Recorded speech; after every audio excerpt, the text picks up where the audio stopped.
Hello, everyone. My name is Anna Rozanowski, and I'm the Chief Operating Officer of CDIQ Consulting. Welcome to today's free Lunch and Learn webinar for December 2025. Today's focus topic is Enhancing Clinical Documentation Integrity Outcomes, a CDI department case study. We appreciate all being here today as our growing CDIQ, CDI community.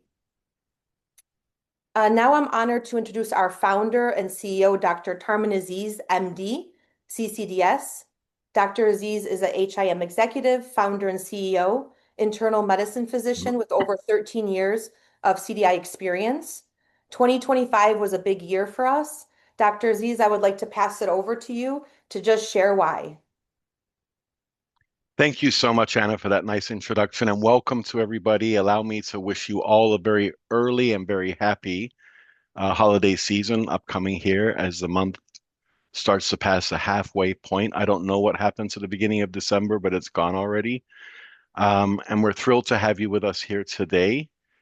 We've really appreciated all your attendance over the period of the past year and a half to 2 years or so that we've been offering these, and we're definitely eager to get into today's discussion. But to Anna's point, let me first point out that this was indeed a wonderful year for the CDIQ consulting efforts, both on the side of certification exam preparation and training new CDI specialists, as well as forging new relationships. Our latest, as we start to expand corporate wellness programs into our offerings and into the market, is that we were selected by Delta for their Supplier Academy series. We'll be undergoing extensive corporate training and scale up through their experts and working with their corporate partners. So we're very excited about that supply chain management piece. Our CDIQ, CDI learning community has grown. Our learning hub has been really very much more active than we could ever have dreamed of. We've got a Facebook group now for the Learning Hub, as well as a YouTube channel. We sure appreciate your interest in following us there. And we've had speaking engagements at both AHIMA and the ACMA venues this year, as well as local active chapters. Very thrilled to have had so much recognition, and we thank you all for helping us to get there. So today we're going to talk about what we do on the facility side with some of our CDI consulting efforts. And I want to begin with a question for the audience. I welcome any of you to take the microphone and share with us, or feel free to use the chat box if that's more comfortable for you. But does your CDI program include a workflow for targets beyond CMI? The answer is usually yes. And most people get to the first and second bullets, but not everybody makes it to the last three as robustly or as equally as each other. So any takers on the invite to come onto the mic and share your program details. Hi, Kaylee. Thank you for your text share there. Yes. HACS, mortality, and readmission. Wonderful. And are you using CMS spreadsheets and things like that to help you with picking out those diagnoses? Do you work with quality departments or other collaborators to get that accomplished? We work with the quality department. I don't use CMS spreadsheets. It's just kind of a homegrown, like Word document our own, because we're a pretty small operation. So I do daily hack harms reviews of charts, especially any new admits or ED boarders or ICU patients, to try to prevent pressure injuries and things like that, just bringing it to the daily rounding team. And then also we do all mortality reviews and get that information over to the quality team. And then when I do my daily hack harm reviews, I'm also looking for any readmission. So it's kind of a one and done daily quick thing. That's wonderful. And thank you for sharing. That sounds like quite a busy workflow and yet a very effective one as well. And good to know that you have some communication with quality. That's not always the case. For CDI, as we'll see in today's discussion. They mean well, quality and CDI, they mean to support each other, but it doesn't always happen in a coordinated fashion or in a way that has a strategy behind it. So we'll talk briefly about that. So Anybody else in the group? Thank you, Kaylee, for sharing. If not, I'll go on to let you know that the program that we started consulting with some time back was not much past the first bullet point. It had really very haphazardly introduced expected mortality. No offense to their hard work, but no one had really guided them from the greater administrative team on their efforts with the mortality index denominator and getting those additional diagnoses that sometimes aren't even CCs, MCCs, or HCCs on the record. Of course, we do care about risk-adjusted length of stay as well as readmission propensity.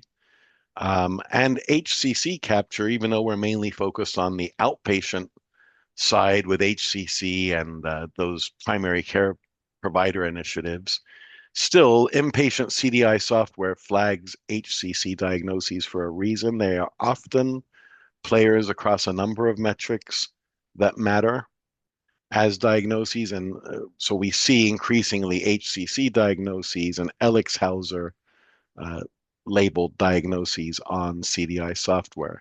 As for denials prevention, we know that a lot of the denials prevention comes out of the clinical validation query process, and many CDI teams do quite well with that, and others need a little bit of a helping hand to develop a more stringent clinical validation query template that we found can be quite helpful and still allows the freedom for the specialists to be quite custom and really make those templates what they want them to be for the final product. So if your program does not focus on all of those above best practice areas, which there's more, but that's just, a big chunk of them. Why is that, do you think? If you're willing to hazard a guess, is it staffing related? Is it training and expertise related? Is there some sort of siloed work process where some departments don't talk to each other? Again, welcoming the audience's input as we're going to launch into a quick overview of some of the aspects of our recent work, but we'd love to hear from you as well.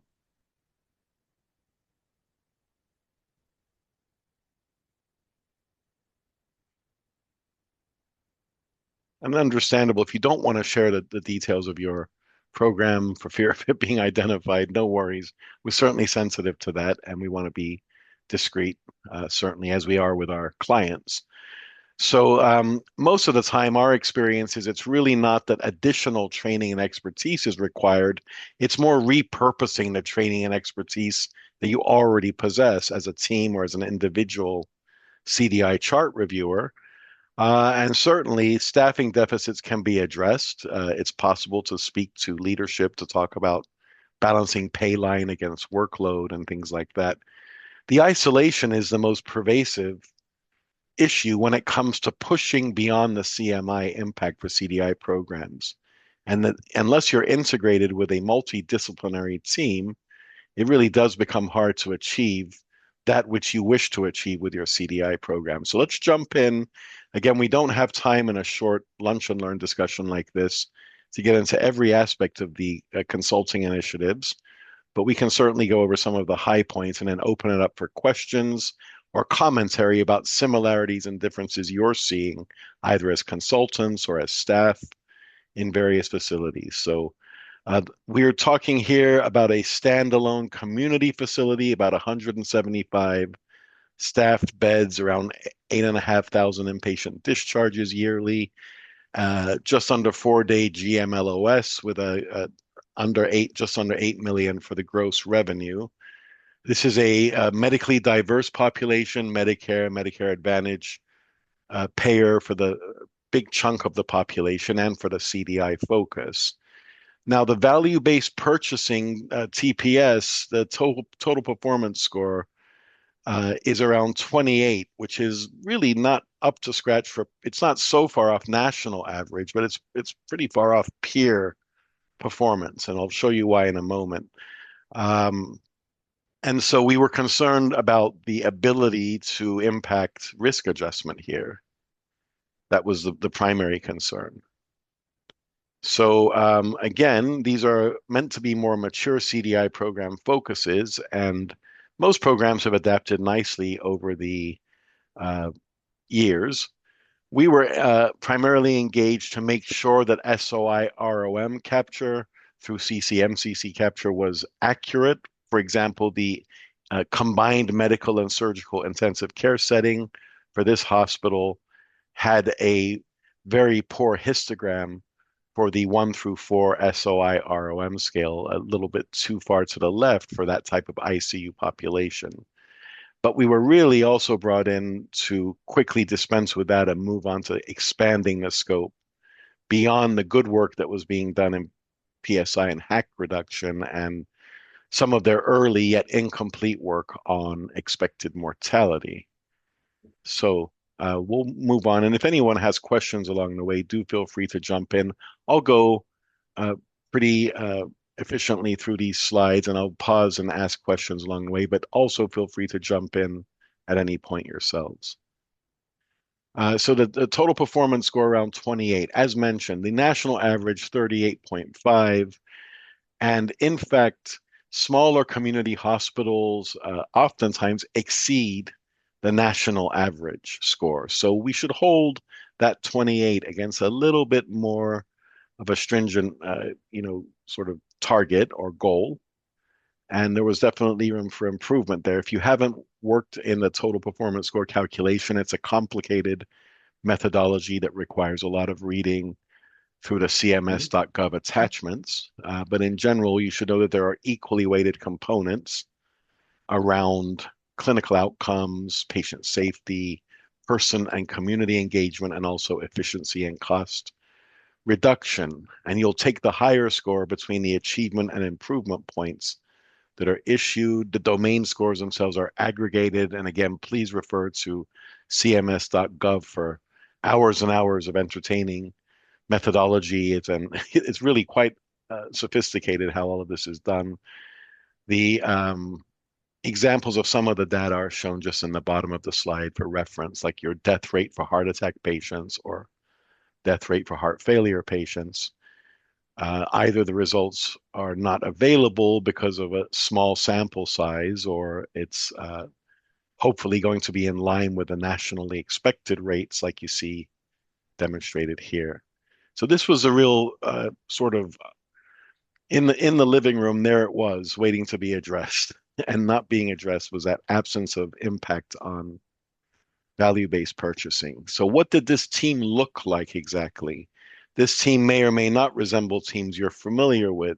This was a 4-person inpatient CDI specialist team, 3 of whom are registered nurses, 2 CCDS certified, 1 CDIP certified, and there's also a 4th member of the team from inpatient coding, CCS and CDIP certified with a 17-year history of working as an inpatient coder for the facility, and in fact had already drafted most of the concurrent CDI query templates and had done all kinds of interesting work with data analysts and second-level reviewers and pre-build DRG reviewers. So a fantastic addition, really the heart and soul of the program in many ways, and many learned from this individual that we could see. Now, the team is supported by a coding manager rather than a CDI manager because they didn't have a formal CDI management staff member delegated. And administratively, all were supervised by the HIM director and the director's team. The productivity was 7 to 9 new cases or so per reviewer on average week on week, with a daily follow-up concurrent review ranging from anywhere 10 to 12 cases. So anyone on the call want to share how that stacks up with if you're working in CDI daily workflow, how does that stack up to your workflow? 7 to 9 new cases and 10 to 12 follow-up cases.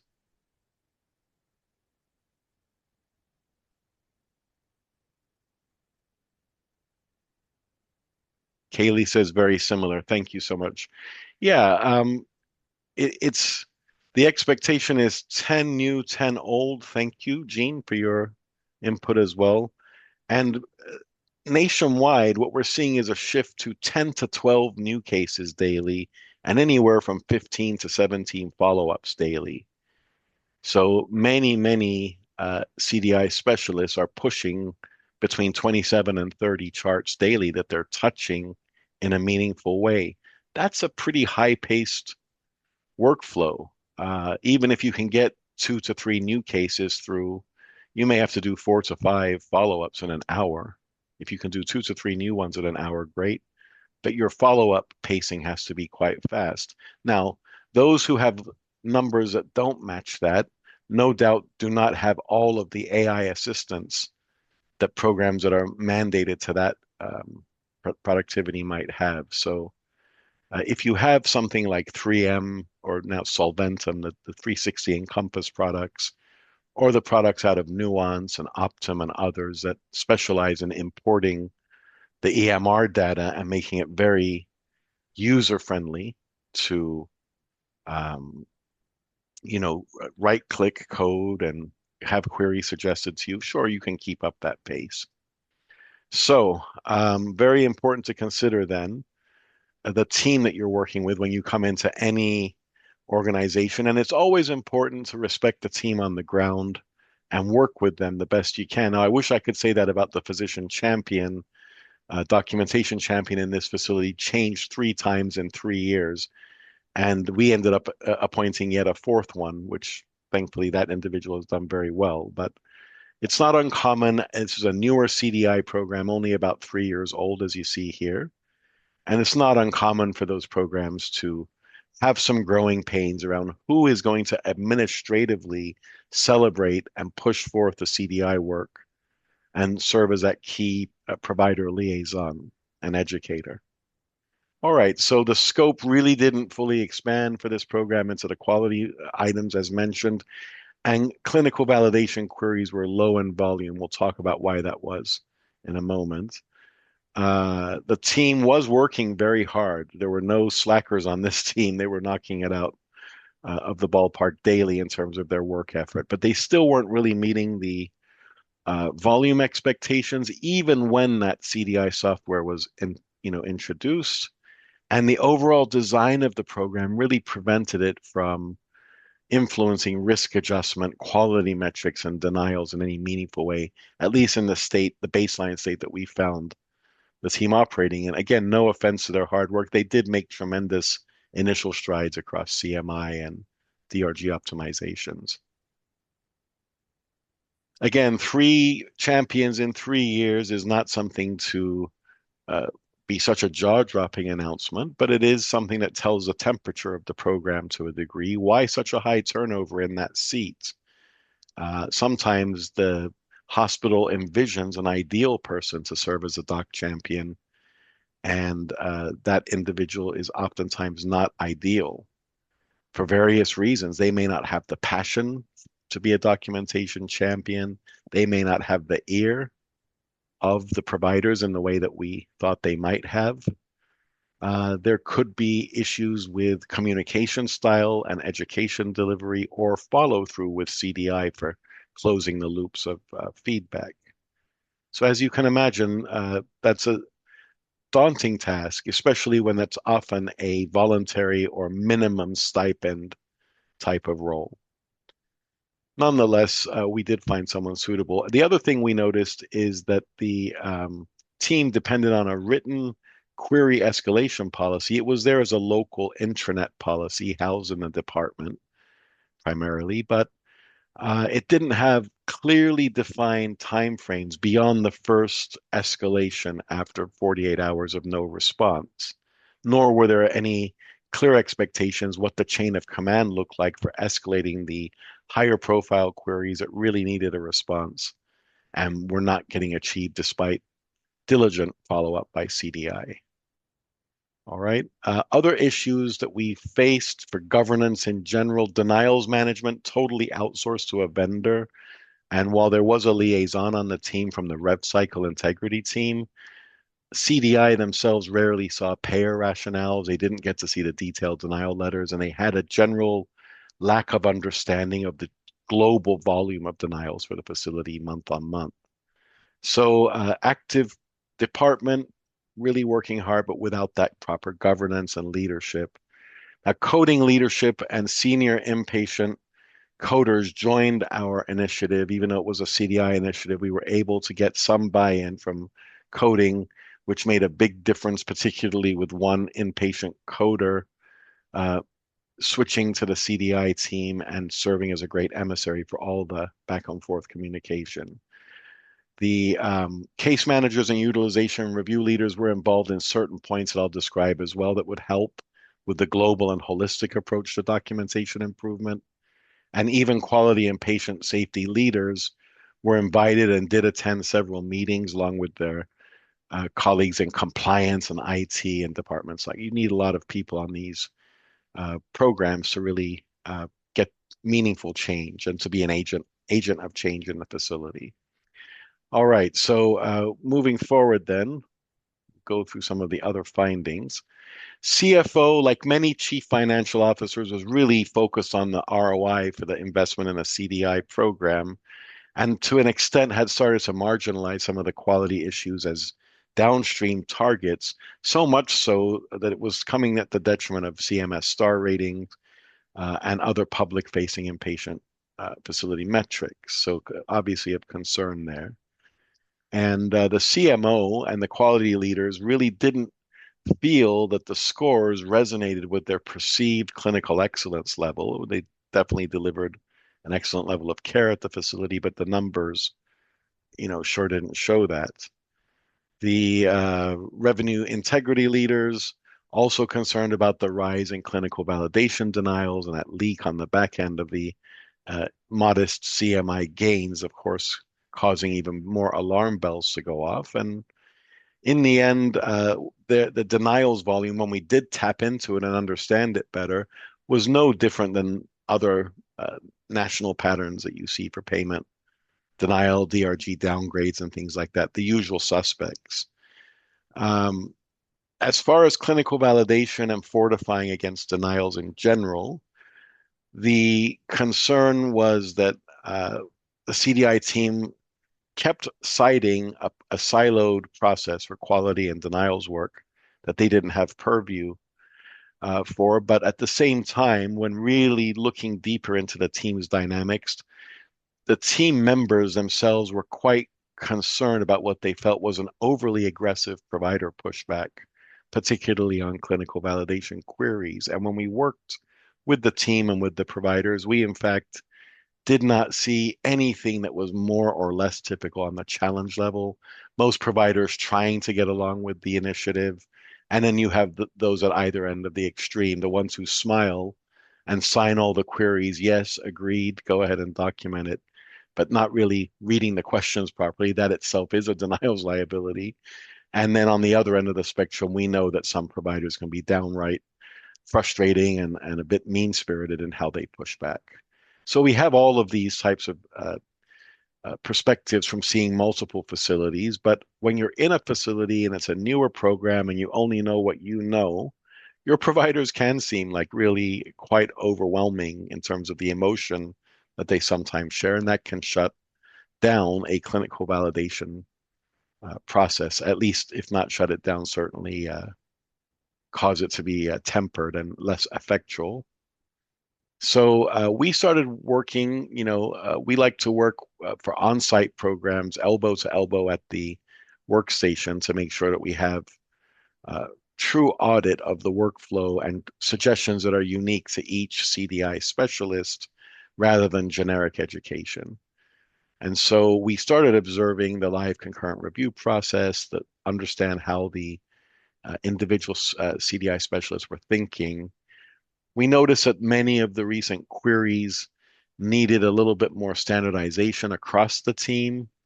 There was some extra query-based education that was rolled out from our side before we ever got to provider education.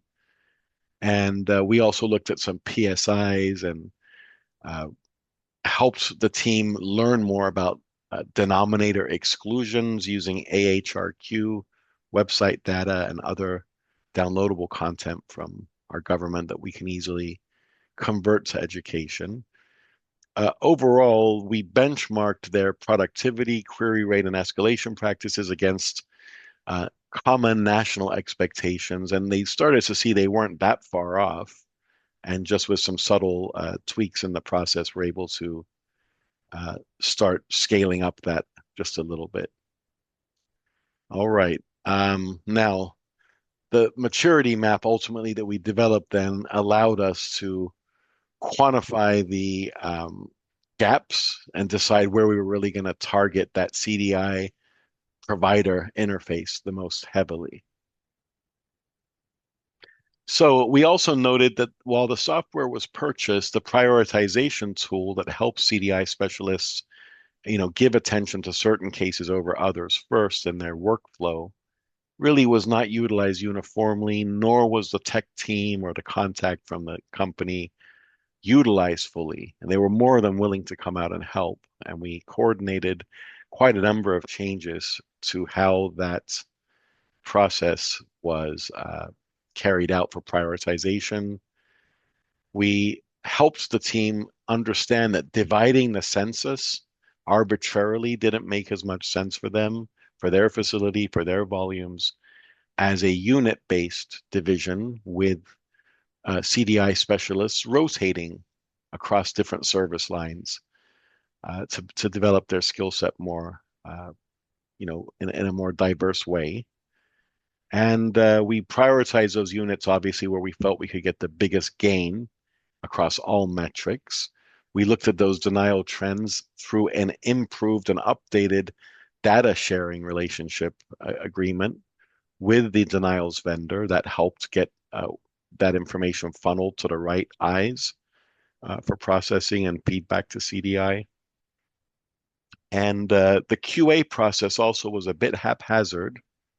So maybe a couple of times a year, they maybe had 6 total QA formal audits in a 2-3 year period there. So we expect to see at least 25 charts per reviewer undergo the CDI quality audit process monthly. Not that they should be done sparingly and on just a handful of charts. That systematic type of QA process, at least early in a program's existence, until the team is more stable and uniformly performing, is highly valuable to the team. So the team did very well with our initiatives. Again, there's sometimes some pushback. For us as consultants, we didn't experience that type of pushback in our case. And we were really able to get a lot of good work done with the team very quickly. One of the things we looked at right away was upgrading the query and escalation practices. And we got all of that policy in place. It ended up getting approved at the facility level, thankfully, and signed off by C-suite.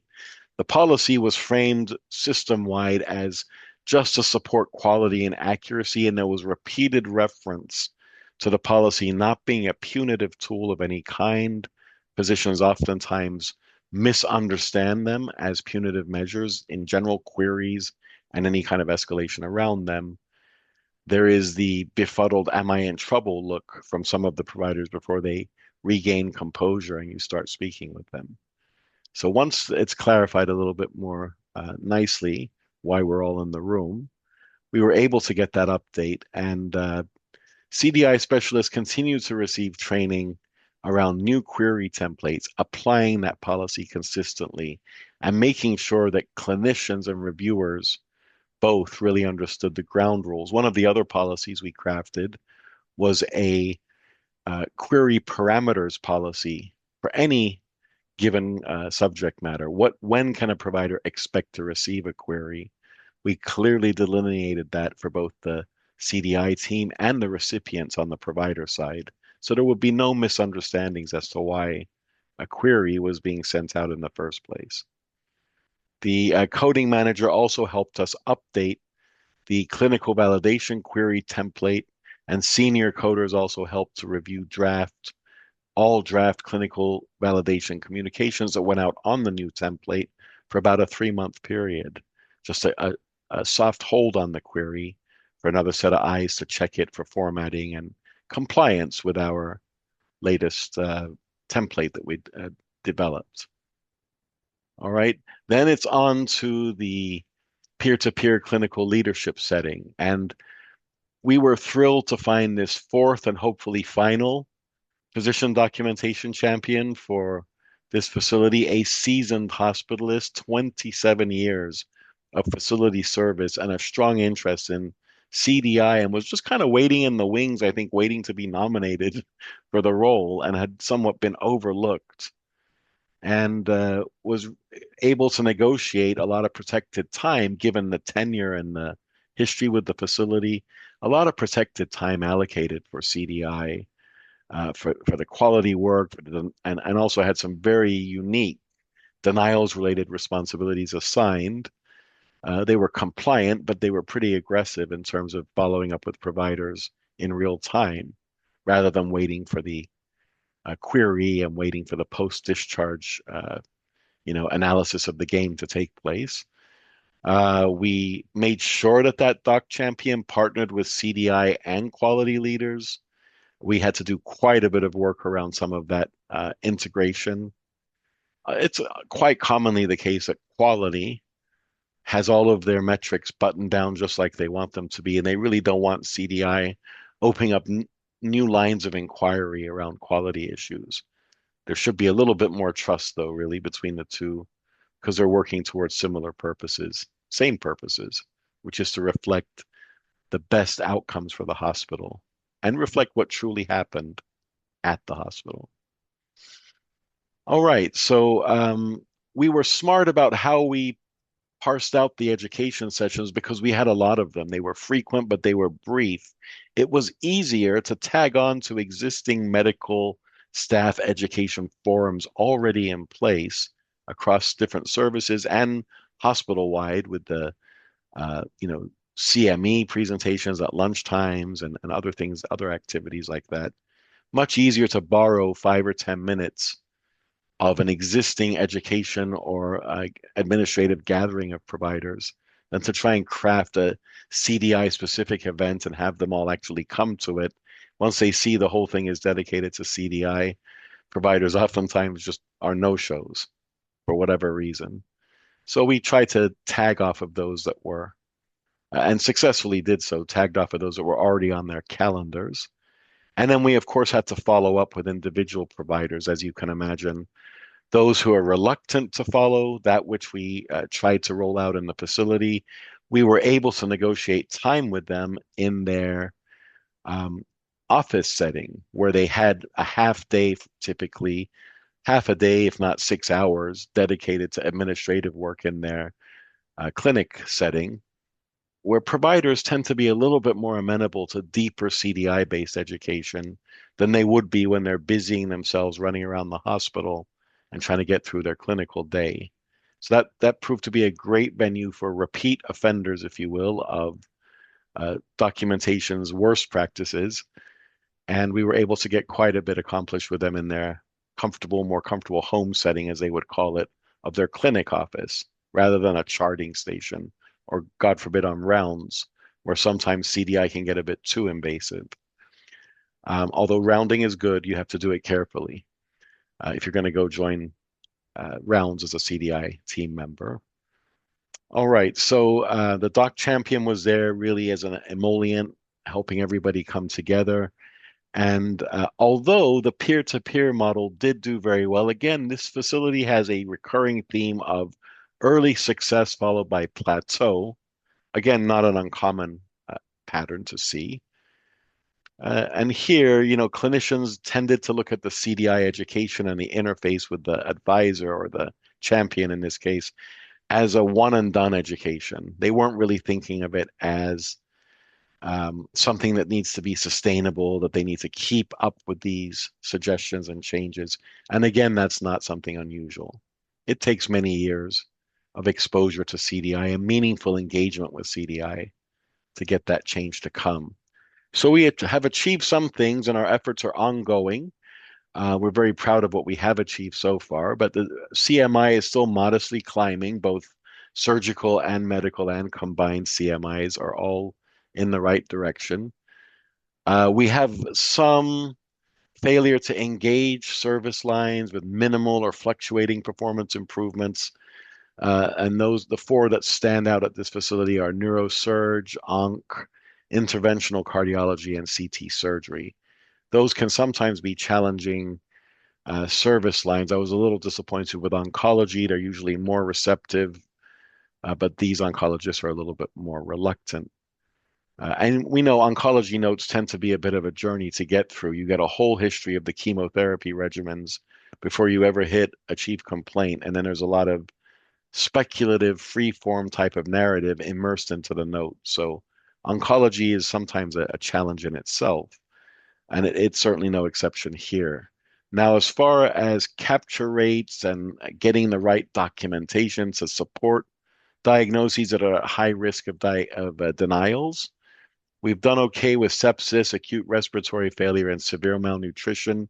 Even the private payer sepsis is inching along in the right direction thanks to an improved severe sepsis query process that gets those organ failures linked and on the record, which is really all that SOFA criteria want anyhow.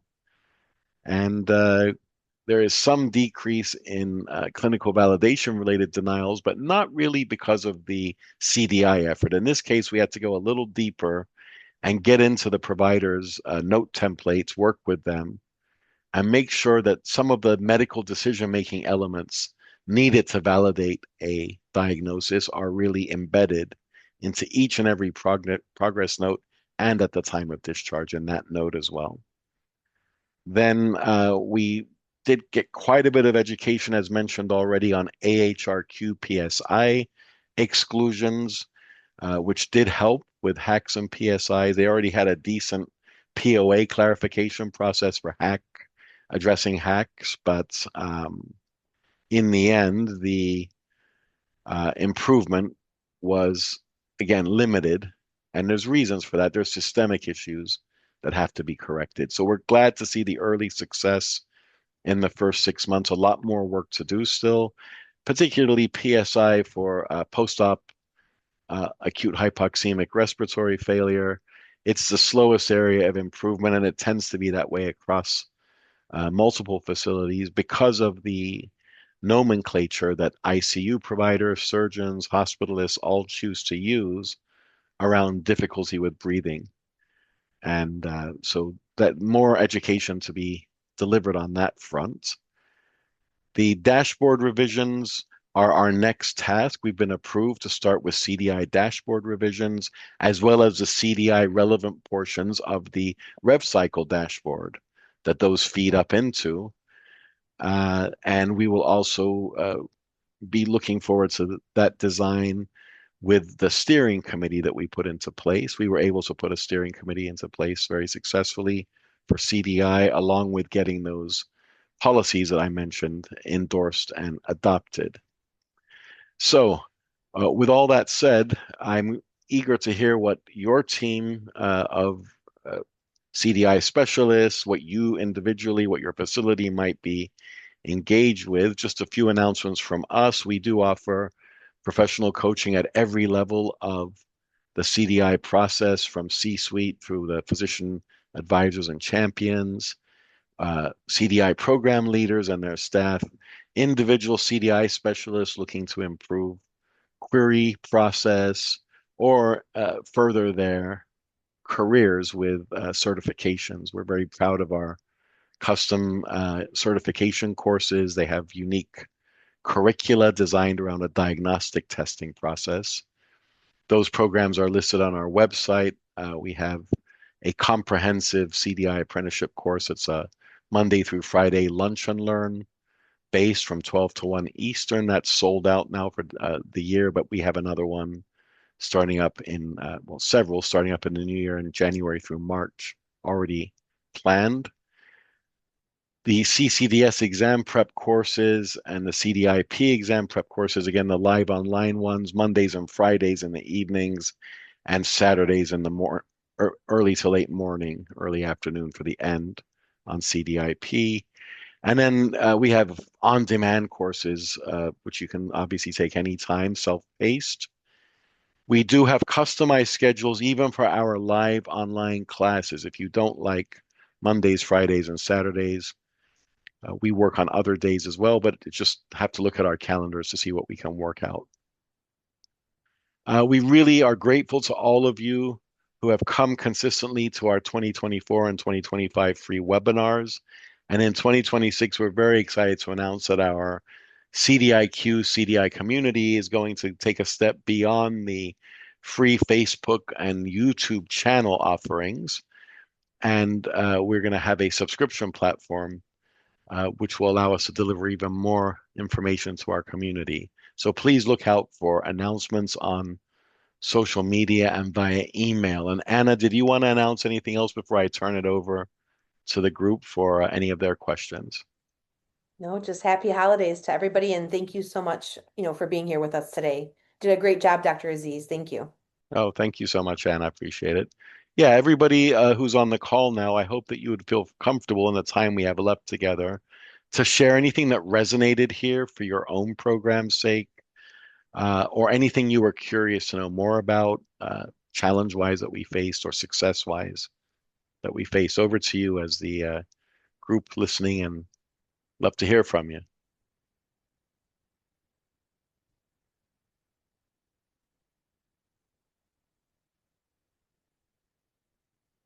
Those who are shy are welcome to utilize the chat if you don't want to come on.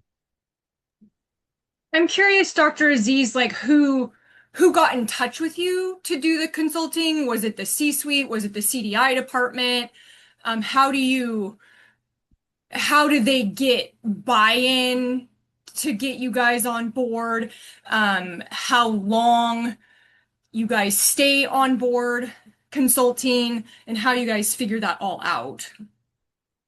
Sure, good question. So it's a 2-year engagement in the first instance, and we were fortunate enough that the physician advisor, not the documentation champion, but the advisor working on the 2 midnight stay statements and all the other inpatient med necessity type of work, is a colleague of mine from medical school. So that helped forge the connection. We've known each other for a couple of decades now.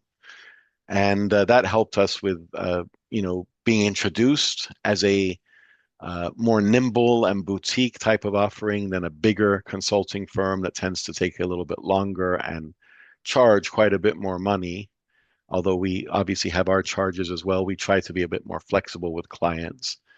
And as we came in, the traction, we certainly didn't get it without that colleague's help. So to your question, I will say that we have the physician advisor colleague of mine, as well as a newly appointed documentation champion. We made that change very early because we could see it was needed to get our initiative across, that they were really essential. As far as beyond the first 2 years, there is interest in an outpatient CDI program, which they're sort of trying to sneak into the current initiative, which is common, but we have to just put that to the back burner because the inpatient side is in need of a lot of help still to get it where it needs to be. So we are working hard, fast and furious, to get all of those things in place. And thank you, Kaylee. Did that answer your questions for the most part? Yes, thank you very much. You're most welcome. Thank you. Anybody else with any questions today for us? Observations, comments?